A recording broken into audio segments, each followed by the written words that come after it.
I'd also like to take a moment to thank Amanda for being with us this evening from the Career Development Center. Amanda Braley began with us in December, and she is a valued partner as well as her colleagues in career development, and we really appreciate their partnership.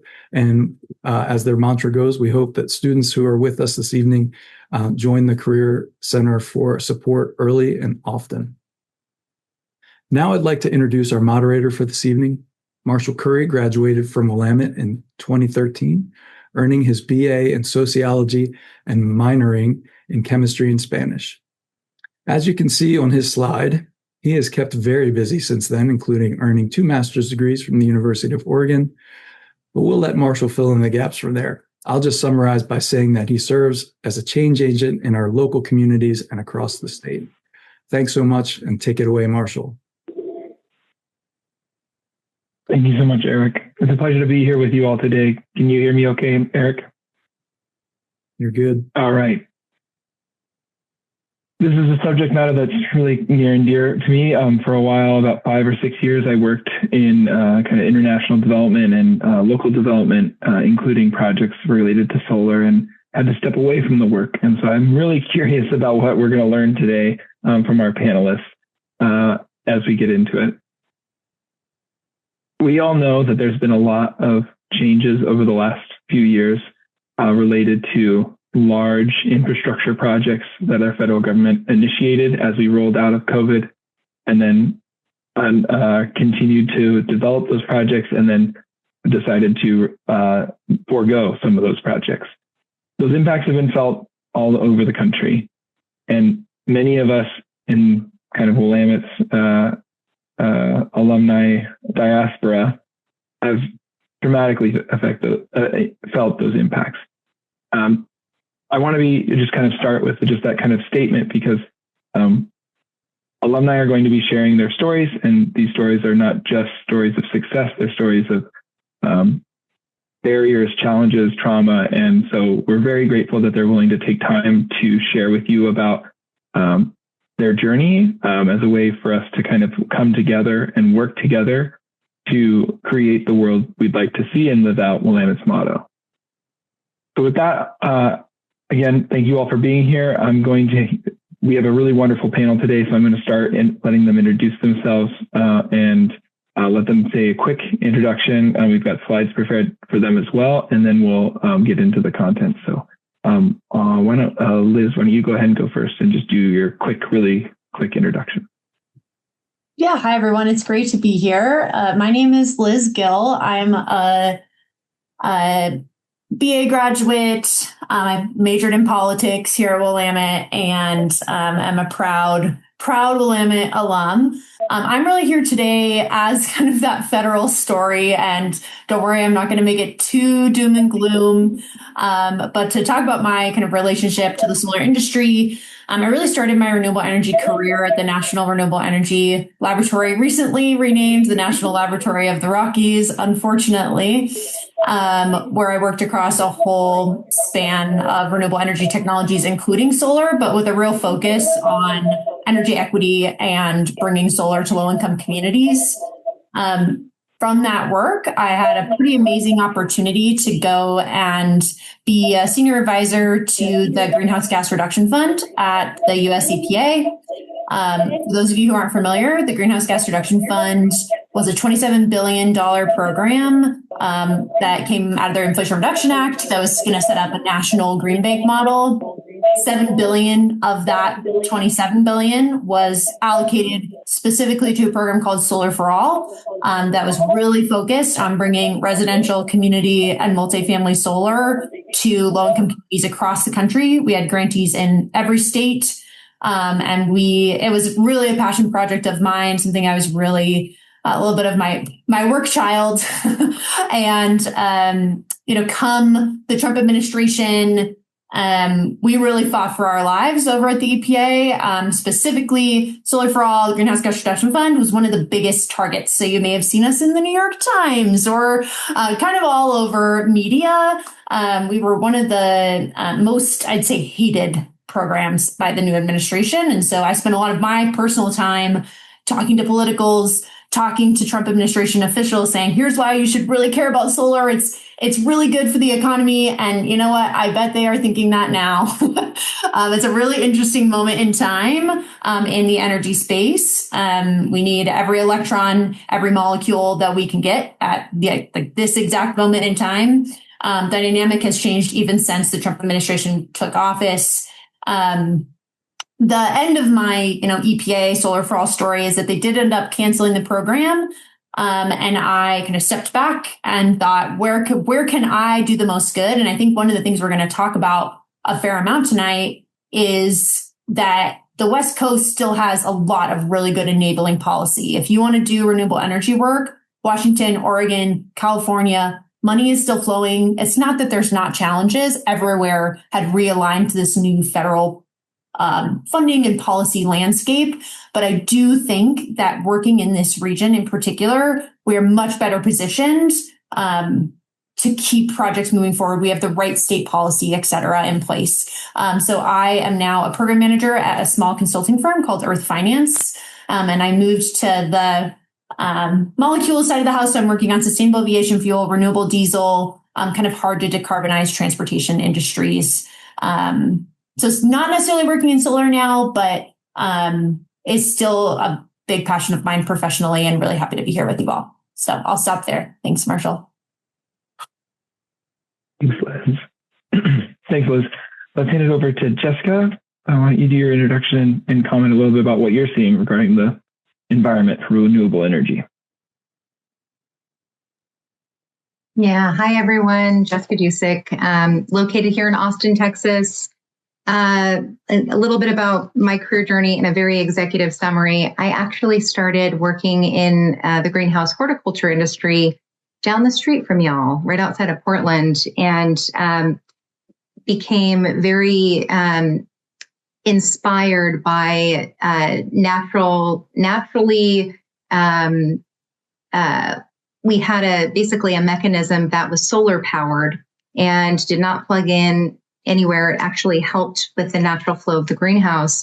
And so that was really the aha moment of, I need to get into this space. This is really important. This is going to be important for the future of energy. So came down to Texas, have been in different spaces within different green business units, launches, market development, comms and marketing and so forth.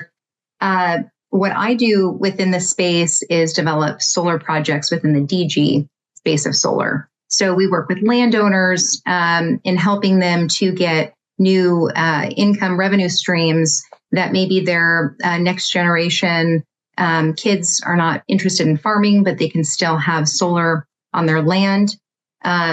We do also run into a lot of the policy and governance issues as well. One market to add to the West Coast where there are opportunities is Illinois, which I'm sure others will talk about that tonight as well. But anyhow, quick intro to me. Happy to be here. Thanks, Jessica. I love that realization of solar energy outside of panels is how you found your way into the sector. Appreciate that. Let's go ahead and turn it over to Peter. Sounds good. Thanks, Marshall. So my name is Peter Wersch. Was a graduate in the history program in 2012. What I was really interested in undergrad and what I'm still really interested in now in my work as a consultant helping utilities address wildfire is sort of how societies address sort of emergent problems. That's kind of been the through line. So that took me from Willamette to seminary for a minute, and then out to Berkeley for a crash course in wildland fire science at the Fire Science Lab out at Cal. And what I do now in my work most of the time is help utilities develop wildfire risk mitigation plans. On paper, at the very sort of lowest level of maturity, that means helping them figure out how not to start wildfires with the utility assets they have in the field. So how to keep distribution lines from falling on the ground, how to keep transmission lines from falling on the ground, how to keep trees from falling into either is kind of the bread and butter on a pretty regular basis. But one of the really interesting things over the last 10 years of doing wildfire work, and especially helping utilities figure out wildfire as a problem, sort of that emergent problem concept, is that it's once you get past the question of how do you keep your assets from starting a fire, you start to get into more complicated questions about what impact is this wildfire having on the system as a whole. And so, one of the things that we sometimes help our clients figure out is, if you have a wildfire that's happened nearby, ideally, your utility hasn't started it, but you might have some utility scale solar assets somewhere in the field that are supporting the load that you're operating, the electricity that you're delivering to your customers. One of the really interesting things that we started to see as we looked into some of the market analysis of, the sort of the impacts these fires were having is that they were actually having a meaningful impact. The smoke was actually having a meaningful impact on the decisions that those utilities were making on a regular basis around grid stabilization, how they were making decisions in the market around their forecasting and things like that. So, solar, I think, it's not just necessarily there's these risks that come from outside, from sort of the direct Trump administration decisions to keep solar from being developed. There are a lot of really interesting kind of externalities to solar development and just the running of solar that's already in place that I think are worth thinking about. So looking forward to volleying some ideas back and forth today. Thanks, Peter. Connor. Hey all, my name's Connor. I am currently the Equity Eligible Contractor Sector Strategist for the State of Illinois Solar Incentive Program, class of 2017. Love the call out, Jessica, of Illinois being a phenomenal state to do solar development. We're quite proud of that. Back in 2021, we passed this major piece of legislation called the Climate and Equitable Jobs Act. And it was dubbed as the most equitable state level piece of climate legislation to be passed in history. And there's a lot of really, really unique kind of equity components of our transition to solar that we're really proud of and is pretty unique. I think Illinois, in a lot of ways, kind of embraced solar through equity. It was really, we did not have the market similar to the East Coast or California prior to the passing of that piece of legislation. And so it's through the social equity components and workforce development that solar has really taken off in the state. I have a pretty, varied kind of trajectory of how I got here, in that I've done a lot of kind of community-based environmental justice kind of work. And that's something I definitely, you'll see with our panel, and I kind of want to kind of emphasize up front, is there's a lot of different routes to, your climate profession or, solar or clean energy profession. And there's a lot of different career paths and roles and responsibilities. I have more of kind of a community outreach background, and now I'm kind of pivoting more towards workforce development. So I manage a mentorship program for our equity eligible contractors, and then also support them in participating in the state of Illinois solar incentive program. And so equity eligible contractors largely encompass minority and women-owned businesses, but also businesses that are owned by returning citizens, so formerly incarcerated folks, and folks who have gone through the foster care system as well. So very early on in my career, a colleague shared this term with me that I always think about as we go up and down these different kind of policy landscapes for the solar market, is that we're on a solar coaster. Things are never static. The technology is never static. The policy is never static. The politics are never static. But there's always opportunity. And to Liz's point earlier on, we need more electrons on the grid. Like there needs to be more and more generation, and solar is still, by the production of electrons, the cheapest way to satiate new load. And that load is only going to grow from here to the next decades, hundreds of years. So a lot of opportunity, and it's really, really exciting, and excited to be part of this panel. Thank you all. I love how you, every time I come to one of these events, I always learn something that I need for work. And that was one of them. I need that exact policy act from from Illinois, that you mentioned, the Climate and Equity Act or something like that. Thank you, Connor, for sharing that. I need it for work. So moving on to questions for the panel. I guess I want to go to this one. Let's be really clear for the next 10 minutes about how our current state and federal policy is affecting you in your work, maybe over the last 2 or 3 years. So you kind of hit the change of administrations. Whoever wants to hit it first, I'll just let you go, and then I'll call on someone else after that.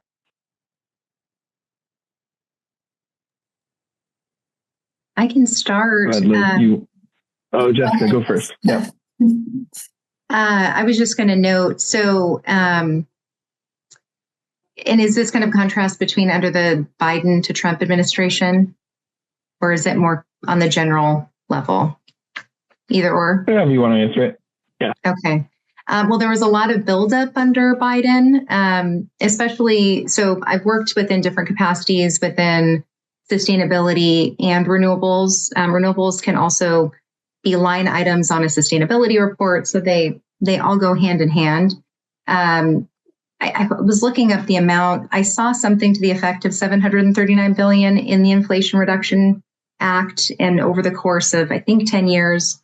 Don't quote me on that, but that was one number I had seen come up. And so there was a lot of, you can actually feel the enthusiasm when these bills come into play. You're following the jobs, you're following the courses of action. And then, of course, what happened during the Trump administration was a major dismantling, as Liz had described in her experience. I've known others with USAID that were completely cut as well.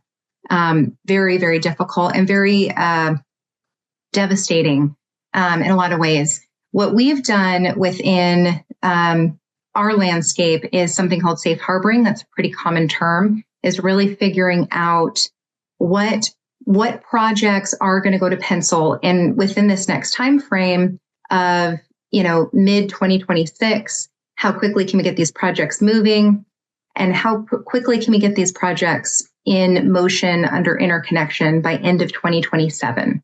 So there's a few different things to be thinking about in terms of timeline.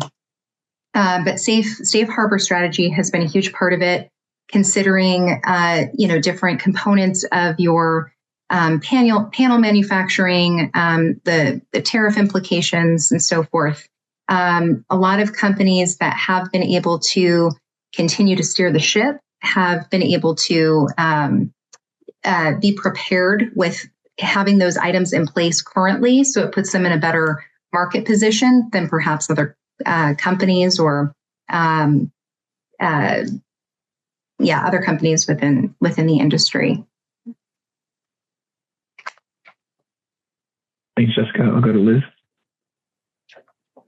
Yeah, no, and I think it's important to know that Jessica's on the ground developing projects and brings a really important perspective here. I bring the perspective of kind of having worked, for example, with Department of Treasury and saying what guidance you're going to put out for safe harboring, or there's a set of, I wouldn't call them regulations, but rules are called FIOC that has made buying panels, there's certain equipment that is now much harder to use. That is, a lot of solar panels are made in China.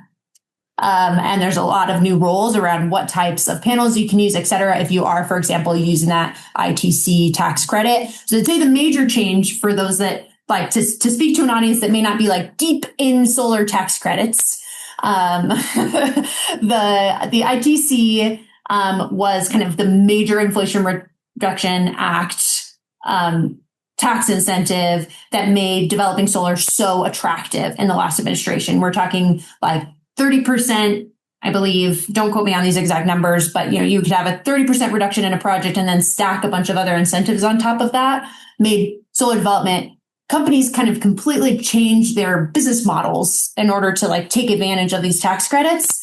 And now there's a little bit of like a reshuffling having to happen. And I think one important thing to understand is the different kind of sectors of the solar industry. So utility scale solar, particularly like solar plus battery storage, is a very different ballgame than residential solar right now, right? Like you have a lot of tailwinds, a lot of things helping along big utility scale projects right now. Every electron matters. You can go and build a big solar project and connect it to a data center. And I'm sure we'll talk about data centers tonight. That's kind of the big thing that has changed in the market to really usher along those projects. And I swear I'll stop talking here in a second. But for residential solar in particular, the market is tougher. We're looking at like a 30% reduction in residential solar across the country. In states like Illinois, that might be a lot less. Connor, I'd be curious to hear how, the residential market is looking in Illinois, but particularly for places that are really dependent on the federal tax credits or companies that had really set up their whole business model to have a super thin margin with the federal tax credit. Those are the companies we're seeing going under, et cetera. That's my understanding of kind of who's been hit the hardest, et cetera, kind of the dynamic. There's a million other things we could talk about. We won't get like too nerdy here, but that's my understanding of kind of the overall federal impact. And if I'm missing any major pieces, other panelists, please jump in. Thanks, Liz. And as our panelists are answering this question, if you have a question or you want to have a follow-up, please use the Q&A feature in Zoom, and we're going to get to your Q&A questions after one more round from our panelists. Go ahead. Yeah, to chime in kind of at the state level, I guess to respond to your question, Liz, it's still rough with residential in Illinois.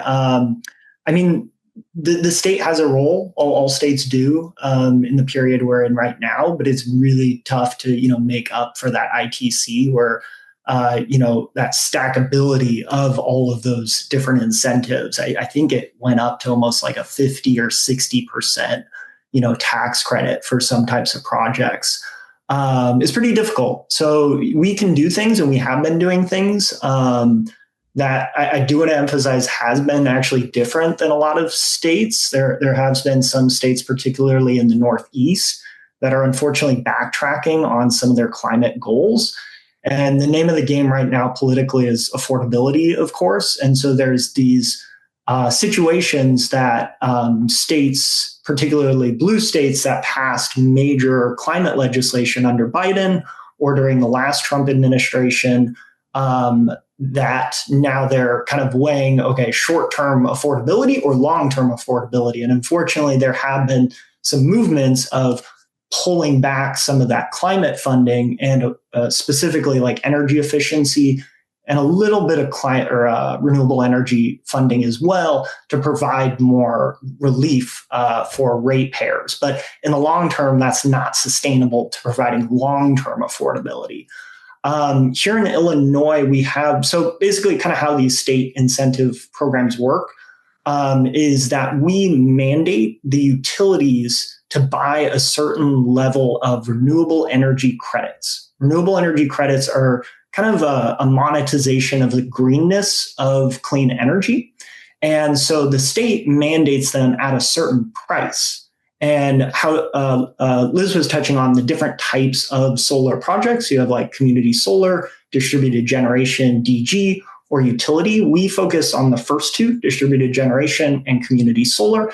And certain types of projects have higher REC value than others. For projects that are developed by equity eligible contractors, that's a higher REC price now. And that's a new thing that we just implemented just here in this last year to kind of respond to the parsing back of the ITC. And we also released additional capacity. So more projects can get, state incentives because of the rolling back of the ITC. And we did that just in this last year. So there are things state can do, but from what I hear from the market, of course, it's not at parity, unfortunately, to what the, federal incentives were at. But still a lot of opportunity out there. And it is interesting to see these different policy mechanisms get pulled in response to the other. Peter, do you have anything to add to the conversation on this topic? Trying to stay in the lane of like state and federal policy and the impacts that it sort of has from the perspective of sort of the consulting side of things. One of the things that makes it really, when you actually have solar that's part of your load and you're sort of, thinking about how you should manage it, one of the things that you rely on hugely is publicly available data to help you make forecasting decisions about what the weather's going to be, whether there are going to be clouds that might make the solar perhaps not the optimal thing to go for, or if it is the optimal thing to go for, how many natural gas units you need to have as a reserve to sort of get that margin to clear, for the grid balance perspective. So like it's kind of a funny thing, but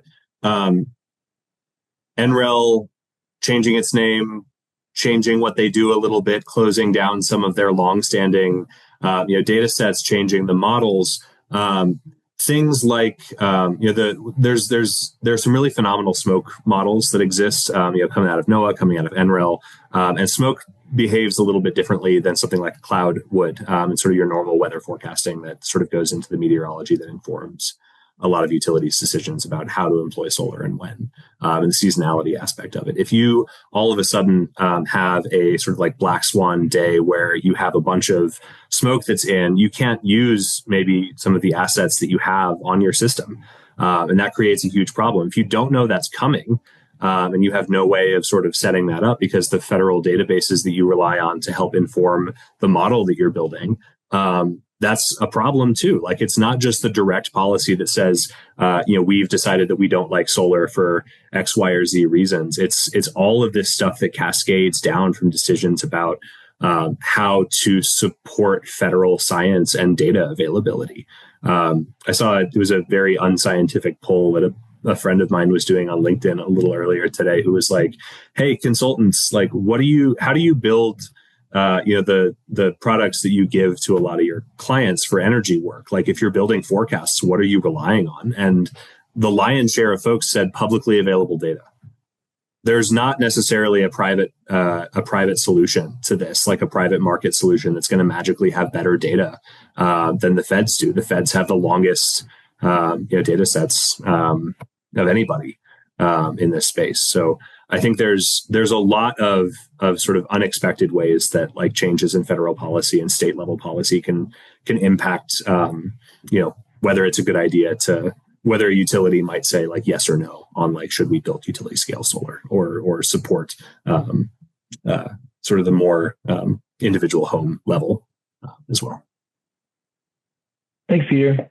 I want to transition us to a quick response question, and that is, what like kind of skills did you pick up from Willamette that you kind of set yourself up for a career in this space, or what would you do differently? And try and answer it like in like one phrase or one word. For me, the skill was to reify a product. Reify is a verb meaning to like take it and analyze all of its components and where did they come from and how do they engage. And you saw that in the answers of Liz and Peter and Connor and Jessica just now, of like they were able to analyze like a whole bunch of different things beyond just where do we get the solar panels and how do we install them.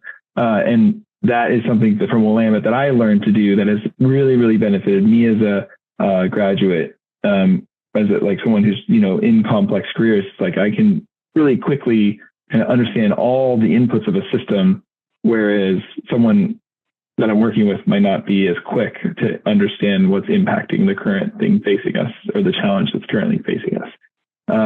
I'll go to Connor because he's nodding his head. Connor, what was the skill that you picked up and or something you might do differently from your Willamette career? We'll go real quick and then we'll go to Q&A. Yeah, as a English lit major, I think framing a narrative around a lot of these really complex ideas, programs, opportunities, etc., is really important and something that I always kind of strive to meet my, my degree in that regard, and being able to communicate that narrative, because the average ratepayer, constituent, community member, they need that narrative. It's pretty tricky and pretty rare, I guess, to find someone who knows about all of the intricacies of this entire ecosystem. And so being able to like break it down into a narrative and a clear message is something I certainly learned at Willamette, and still try to uphold that degree every day, even though it's very complicated. There's a lot of stuff going on. All right. So, Peter. Y'all are going to get 2 humanities degree holders in a row here, but I'm going to say, I'm going to say primary sources. The most important thing I learned to do in the history degree was actually go back to the primary sources, look at the source documentation, and then make decisions based on that. Don't read somebody's opinion about something. Go back to the source, look at the data, and then make a decision based on that. Don't go back to their like, oh, and 2 years ago we made this decision. No, go to the source data. I like that, Peter. Yeah. Liz. Marshall, this is a tough one. I think what Willamette really taught me to do, I'll credit, if anyone's in Professor Ellis's orbit, I'll credit him with this. But really being able to clarify, like, what is the thing you're trying to answer or solve? Like, kind of cut through to the so what. I was really taught throughout my degree at Willamette, and has served me very well. Like, people get lost in the noise all the time. So like we cannot see the forest through the trees. And I think that is really a skill I learned in my kind of on the academic side of my Willamette experience. And Jessica.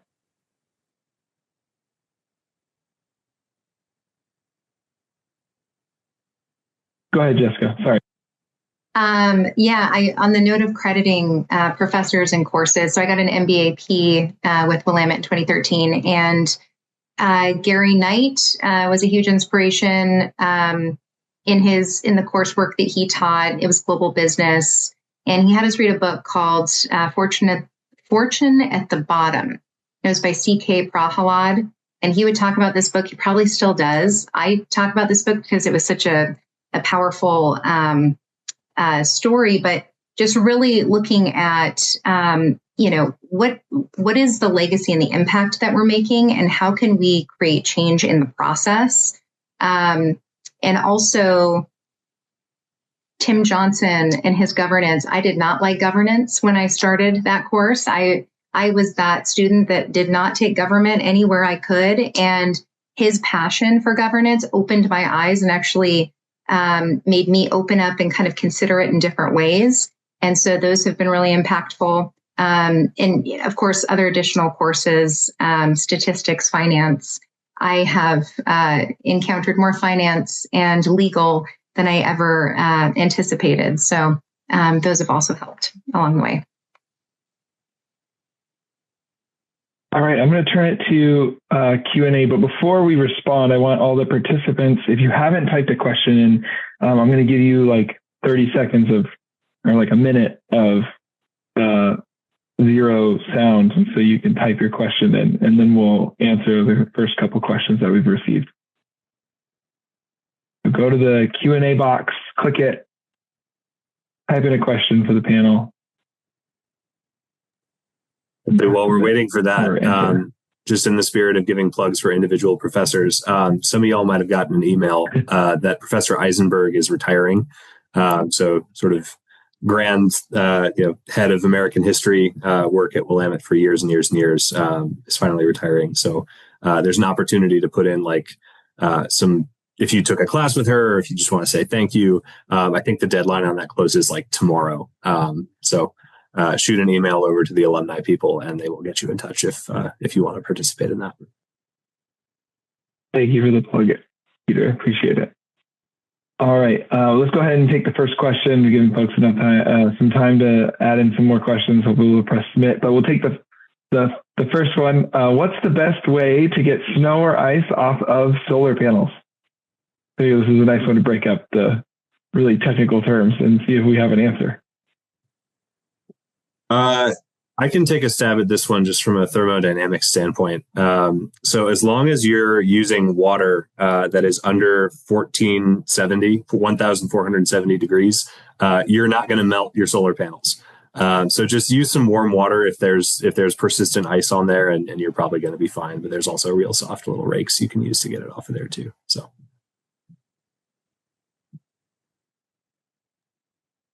And to add, there are third-party companies that take care of cleaning solar panels. They usually do the trick on much larger scales. I was just going to ask, what's the scale that you would recommend that for? Thank you, Jessica. And Jessica, we have a question for you specifically. What was the name of the book you referenced earlier? Fortune at the Bottom. I think it's Fortune at the Bottom of the Pyramid or Fortune at the Bottom by C.K. Prahalad. Could you type that in the chat for the panelists, and then Sarah can put it in the chat for the participants? I think that'd be helpful. Yeah. Thank you. All right, now for a meteor question from a participant. What can each of us do to improve the message of renewable energy to the U.S. and to the world? My perspective from the wind industry is that we tend to take the moral high ground against renewable opposition, when we should rather lean into the cost competitiveness and blue collar aspects of our industry and how we talk about it. I can take a swing at this one. So I started my career at the National Renewable Energy Laboratory, NREL, was really focused on this question. Actually, there's a super high opposition. This is a solar panel, but people hate wind. It's like a thing. It's a huge thing. It's a big problem. And there's a lot of research. There's a lot of people trying to make the exact argument that it was brought up in this question of like, how do we demonstrate that wind and solar is valuable to communities? And Jessica, I feel like you really work in this space directly. So I won't talk too long, I promise. But I think there's a lot of community benefit work that has transitioned in the industry in the last like 10 years or so to really work with communities. What's the benefit you want to see out of this project? How can we set up a fund? Do you want it to fund schools? Do you want to have it be, the term is escaping me, but, solar plus agriculture, like what is the best solution for your community, and having it really be place-based. I actually think we do ourselves a disservice to talk about like wind from a global perspective in a lot of ways, because that's not what people actually care about. They care about, how is this benefiting my community? Is it inconveniencing me in any way? Are there jobs? What does it do for my the economic outlook of me and my neighbors? And I think from my perspective, we should be sending people that look and talk like the communities that we're putting these projects in out there to socialize these ideas and understand how the projects can actually be a positive impact. Particularly, they're mostly in rural places, and we need to understand those rural communities. So I'll stop there, but I appreciate the question. Go ahead, Jessica. Go ahead, Jessica. I was just going to add on. No, Liz, great lead off there. You brought up two very important things, and in terms of engagement and agrivoltaics. So that's a concept of combining agriculture and solar renewable technologies. So you're marrying two industries that are creating a circular system. So it's helping the farmer. They're getting their income stream, and then they're also able to graze sheep. It could help another farmer. You can have cross pollinators. So there's a lot of different ways to incorporate and embed agriculture. I actually see that as a huge opportunity, and especially in Oregon, and having worked in a very robust agriculture centered state, I think there's a lot of opportunity there as well to connect in agrivoltaics, solar, and these different opportunities within the ag space. Also, to your point, Liz, on engagement, a lot of what takes place when we're on the ground and we're working with stakeholders and we're we're trying to create a win-win, because there's a lot of political misinformation that is out there that we have to go on the ground and really educate. So education is also a part of that. The hopeful message of, this entire panel is we're here to educate. We're here to bring win-wins and really create alliances with those individuals on the ground in these communities and help them to understand, there's not going to be leaching from the metal poles into the ground in the way that they think it is, or, some political campaign had, created a perception that really isn't true or fact, evidence-based, scientifically based, and so forth. And so at the end of the day, it's really about emotional charges that take place with individuals on the ground, with key stakeholders and local governments. And it's understanding and addressing those emotional charges so that we can get solar moving forward to deploy these projects so that we can diversify the grid.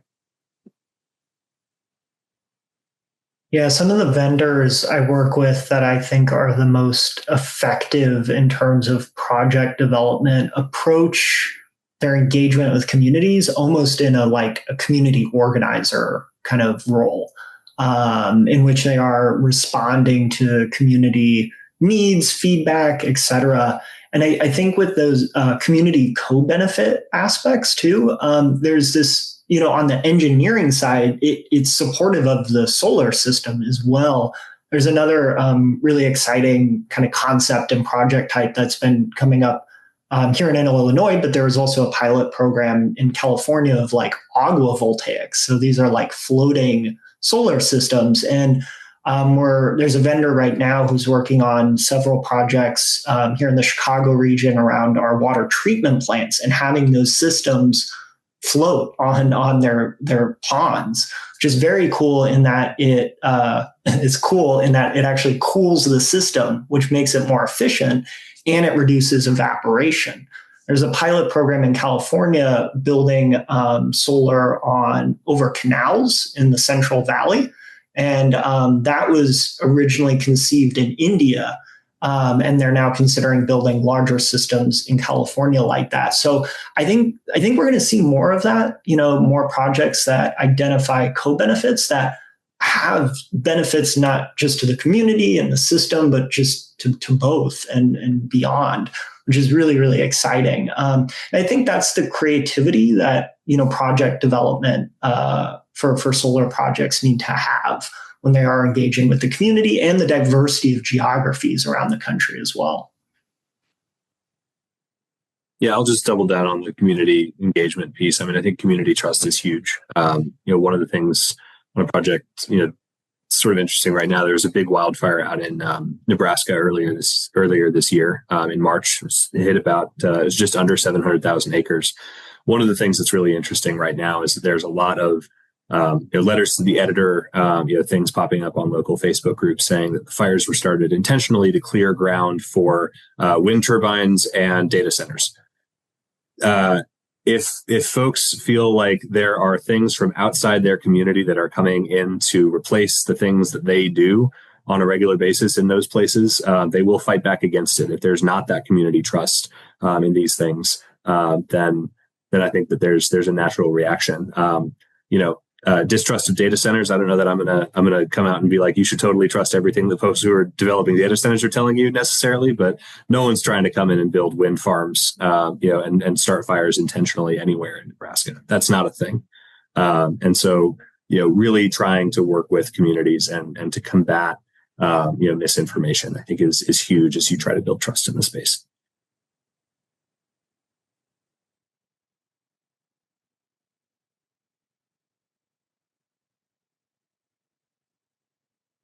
All right.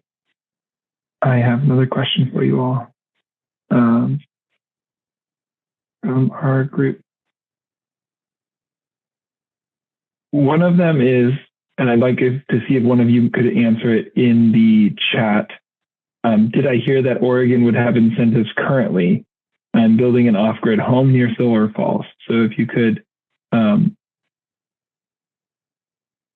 okay, never mind. If we have an answer for that really quickly, that would be great. Check with your local utility. Folks in our room. On rebates. Check with your local utility. Yeah, okay. And then the federal ITC.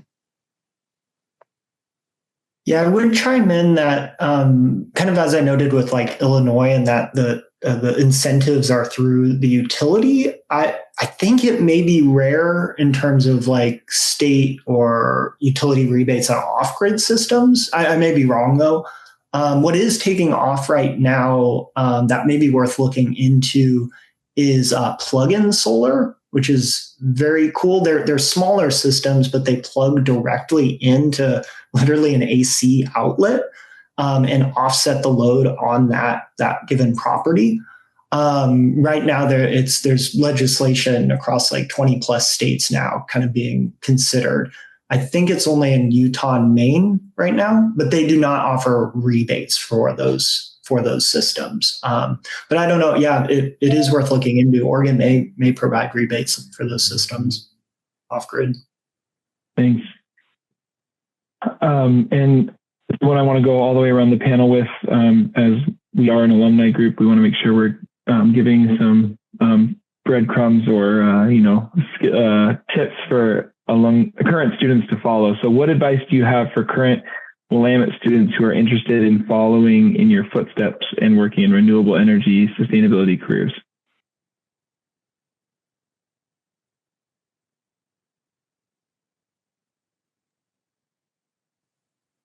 I'll lead off. I would say follow your passion. Keep your eye on the target. There's going to be, this can be it's a solar coaster. It can be a tumultuous ride. But if you know that you're meant to be in this industry and you know you're meant to make an impact and help solve those big world problems, keep your eye on the target. Continually, you will get knocked down. I will just state that, but it's meant for your own growth and shaping. And just keep your eye on the target. Yeah, to kind of echo that, keeping your values core to you when you are looking at that target, because sometimes, at least in my kind of trajectory, I've held so many different types of roles that have made me a better generalist and be able to like tap into different perspectives, but my values were always core. But then when I ended up in kind of more workforce development, that was the niche. I need to explore all these other, positions to understand, oh, that's what I want. So you will bounce around a lot. There'll be a lot of internships. There'll be a lot of things that, don't lead to retention perhaps. But they do build and keep those values core to you in when you are looking for those opportunities. And fortunately, I do think there are still a lot of entry level positions out there that are worth tapping into.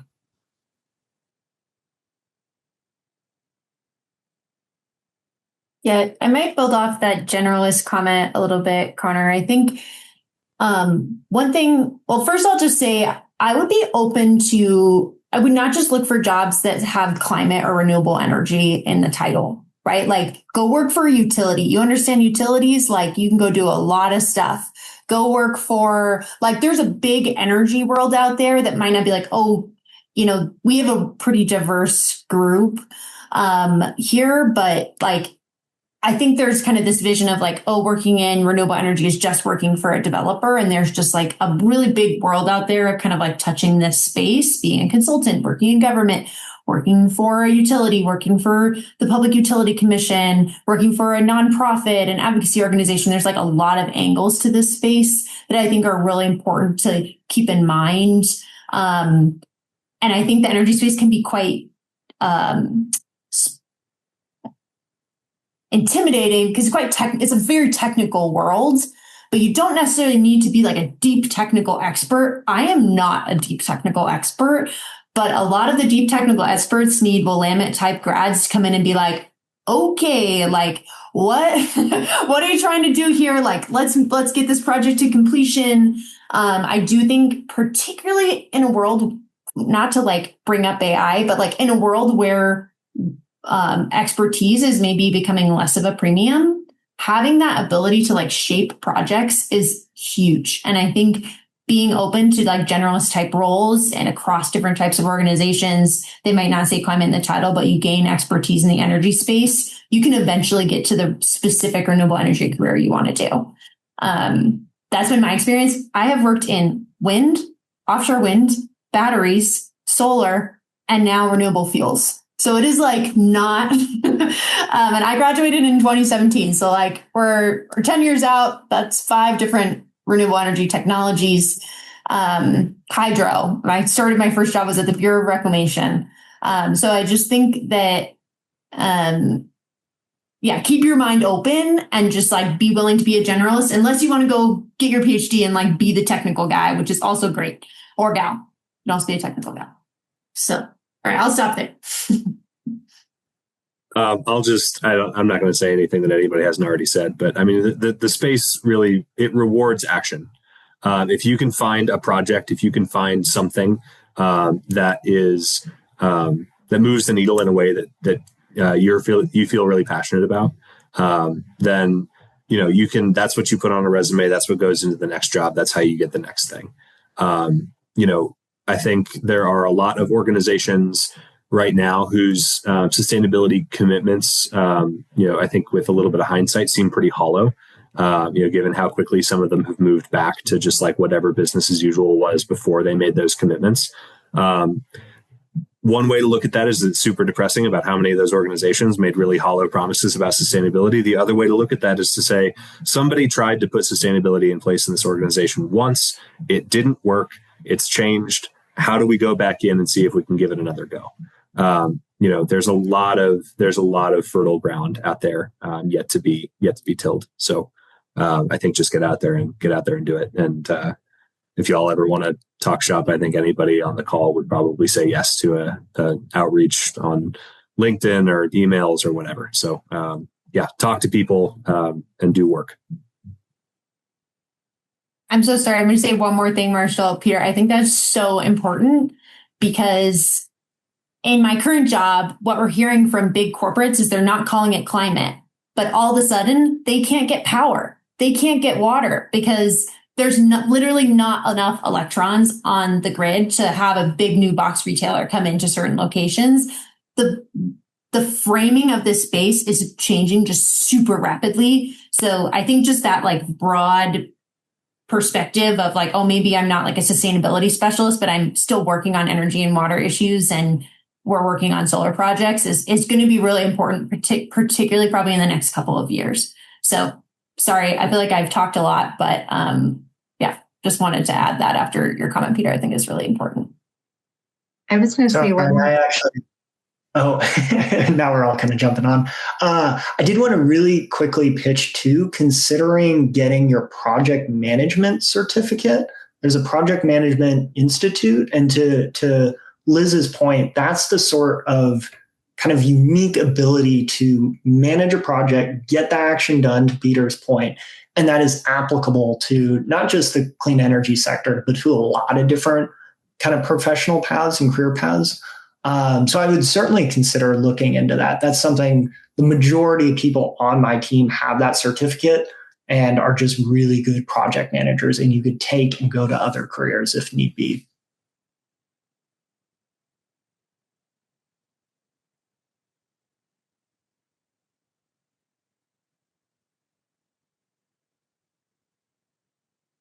Sorry, Jessica, if you wanted to hop in too. Oh, yeah. I was also just going to add, it's a great point on the project management piece, because you can do that in any space. And also, as Liz had noted, you can be in any different direction of this industry. And as long as it's interesting and you're able to bring your skills, they need your skills. So that's also important. Also, keep an eye out for corporations that own different aspects of supply chain.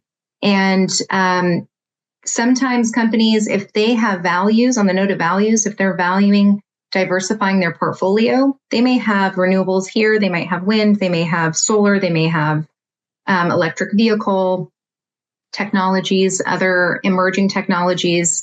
But that'll also tell you about the corporation and where they're holding value and where they're putting investment. And so also something to keep in mind.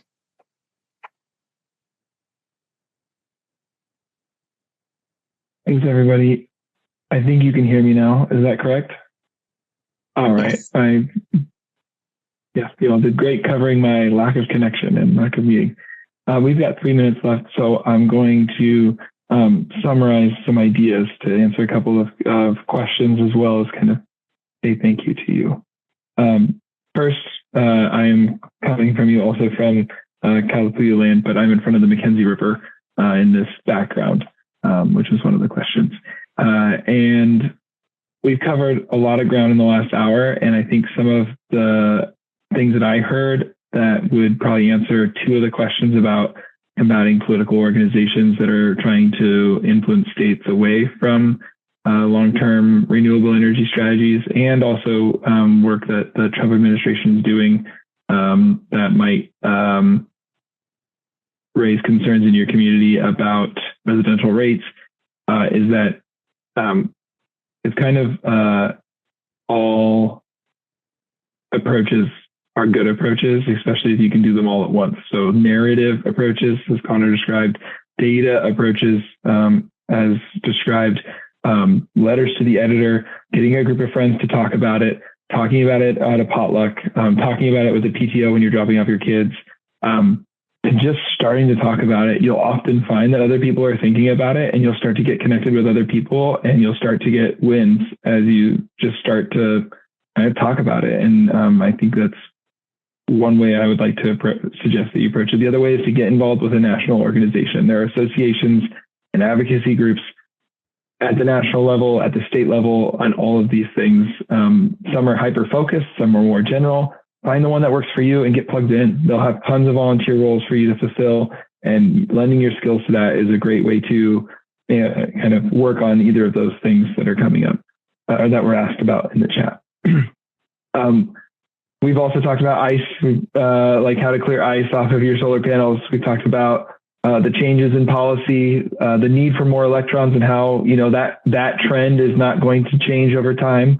And we've learned about impactful professors and things at Willamette that we've learned. I want to say thank you to all of our panelists for taking the time this evening to share your perspectives on the current state of solar and how it's progressing. And I just want to say thank you to everyone who attended tonight as well. We look forward to seeing many of you again online for future WUSIN programs. We have a LinkedIn group if you'd like to know more or join kind of a conversation.